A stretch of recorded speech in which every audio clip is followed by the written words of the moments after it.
I want to just speak to your efforts in terms of the revitalization of Baltimore.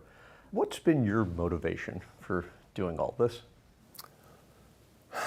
God gave me a lot. I'm incredibly grateful for that. And, sitting on a beach somewhere didn't feel like the right way to sort of pay it forward.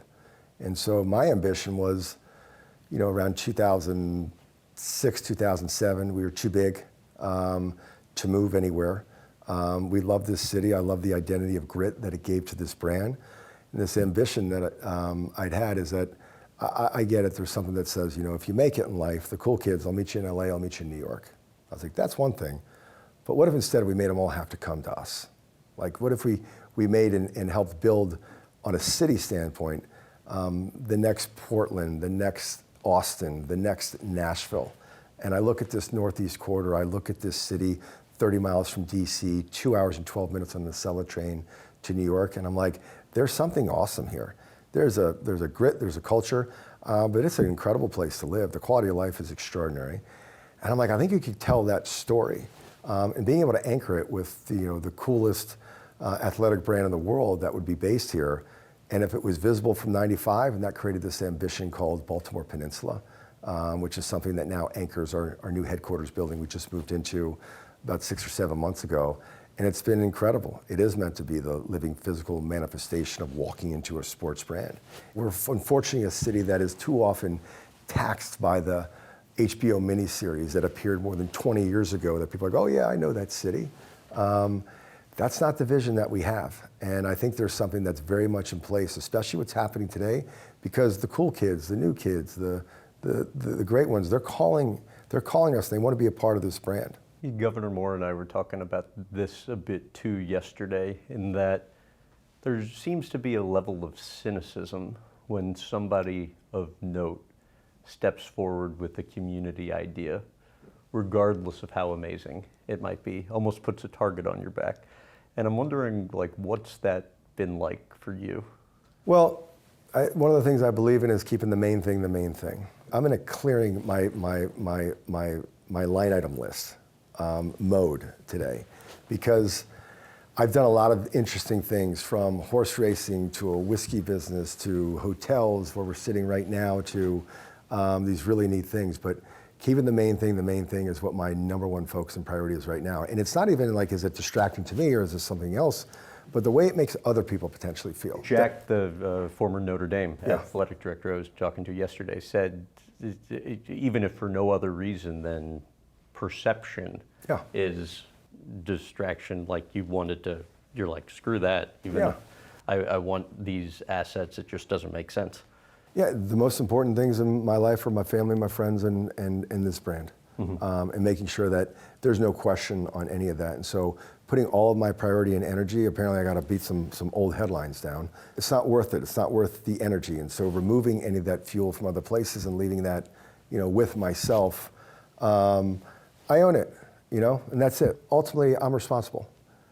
And I not only accept that, I thrive on that.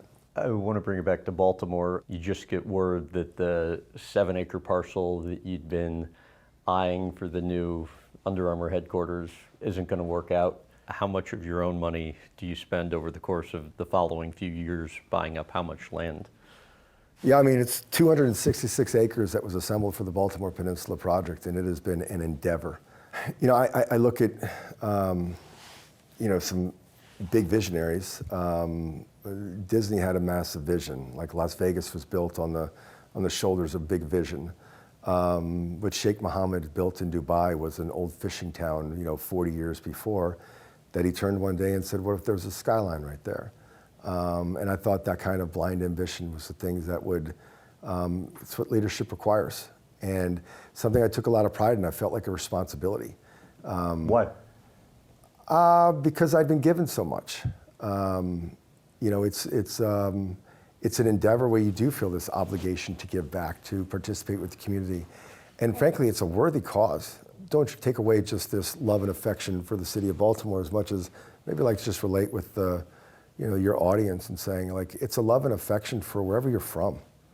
How much do you love St. Louis?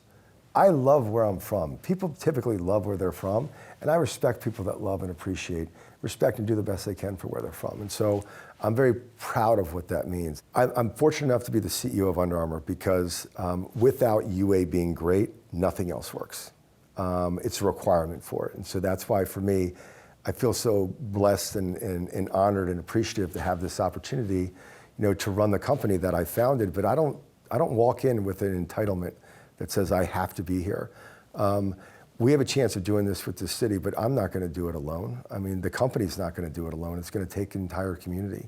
And so leaning on, the wings of this broader city is one of the calls to action that I always have, because I think that's one thing that we'll find is that it's pretty much unimpeachable that this brand loves this town, that I'm deeply committed to the place where the brand was, quote unquote founded, although we moved from DC to get here.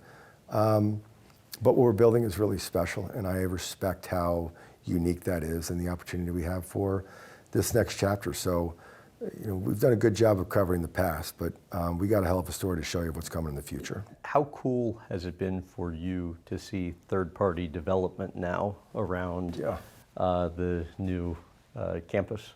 I mean, it's a new energy that gets people to think differently, and it was so important was the co-location to 95. We live in a city who, unfortunately, a little more than a year ago, we watched the bridge that's named after the author of our national anthem crumble into, the Baltimore harbor like a Rector set. What's pretty interesting is that 4 months later, we opened our brand new sparkling headquarters that's perfectly visible from 95, which used to host about 60 million cars a year. I haven't gotten the latest numbers yet, but I think it's got to be closer to 80 or 90 million a year.